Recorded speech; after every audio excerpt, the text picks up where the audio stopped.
ಹಂಜಿಗೆ ಗ್ರಾಮದ ಮೇತ್ರಿ ವಸ್ತಿಯಲ್ಲಿ ಬರ್ತಕ್ಕಂಥ 7 ಮಕ್ಕಳ ತಾಯಿ ಜಾತ್ರಾ ಮಹೋತ್ಸವವು ಪ್ರತಿ ವರ್ಷದಂತೆ ಈ ವರ್ಷವೂ ಸಹಿತ 5ನೇ ವರ್ಷ ಜಾತ್ರೆಯು ಅತಿ ವಿಜೃಂಭಣೆಯಿಂದ ಆಚರಣೆ ಮಾಡ್ತಾಯಿದ್ದೀವಿ. ಈ ಜಾತ್ರೆಯಲ್ಲಿ ನಡ್ತಕ್ಕಂಥ ಕಾರ್ಯಕ್ರಮಗಳು ಶುಕ್ರವಾರ ದಿನಾಂಕ 26/9/2025 ಬೆಳಗ್ಗೆ 7 ಗಂಟೆಗೆ ತಾಯಿಗೆ ರುದ್ರಾಭಿಷೇಕ ನಡೆಯುವುದು. ರುದ್ರಾಭಿಷೇಕ ಆದ ನಂತರ ತಾಯಿಯ ಪ್ರಸಾದ ವ್ಯವಸ್ಥೆ ಕಂಟಿನ್ಯೂ ನಡೀತದೆ.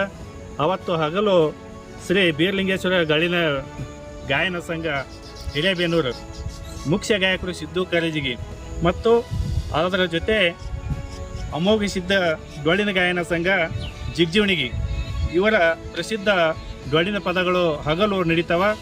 ಅದೇ ರಾತ್ರಿ 9:30ಕ್ಕೆ ಪೌರಾಣಿಕ ನಾಟಕ ಯಾವುದಪ್ಪ ಅಂದರೆ ಶ್ರೀ ಹೇಮರೆಡ್ಡಿ ಮಲ್ಲಮ್ಮ ಅಂತಕ್ಕಂಥ ಪೌರಾಣಿಕ ನಾಟಕವನ್ನು ನಡೀತದೆ.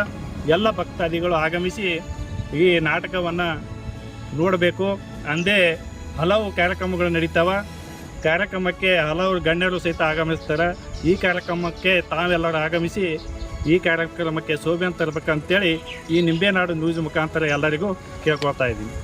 ಮೊದಲೇ ಹಗಲು 26ನೇ ತಾರೀಕು ಶುಕ್ರವಾರ ಅಭಿಷೇಕ ನಂತರ ಹಲವು ದಾನಿಗಳು ಈ ಪ್ರಸಾದ ವ್ಯವಸ್ಥೆಯನ್ನು ಮಾಡಿರ್ತಾರೆ. ಎಲ್ಲ ಗ್ರಾಮಸ್ಥರು ಅಥವಾ ದೇವಿಯ ಸದ್ಭಕ್ತರು ಬಂದು ಈ ಪ್ರಸಾದವನ್ನು ಸ್ವೀಕರಿಸಿ ಈ ಕಾರ್ಯಕ್ರಮಕ್ಕೆ ಶೋಭೆಯನ್ನು ತಂದು ಕೊಡ್ಬೇಕಂತೇಳಿ ಕೇಳ್ಕೊಳ್ತಾ ಇತ್ತು. ಹಂಜಿಗೆ ಗ್ರಾಮದ ಮೇತ್ರಿ ವಸ್ತಿಯಲ್ಲಿ ಬರ್ತಕ್ಕಂಥ ಶ್ರೀ 7 ಮಕ್ಕಳ ತಾಯಿ ದೇವಸ್ಥಾನ ಇರ್ತದೆ. ಮೇತ್ರಿ ವಸ್ತಿ ಹತ್ತಿರ 7 ಮಕ್ಕಳ ತಾಯಿ ದೇವಸ್ಥಾನದ ಹತ್ತಿರ ಈ ಕಾರ್ಯಕ್ರಮವನ್ನು ನಡೀತಾ ಇರ್ತದೆ.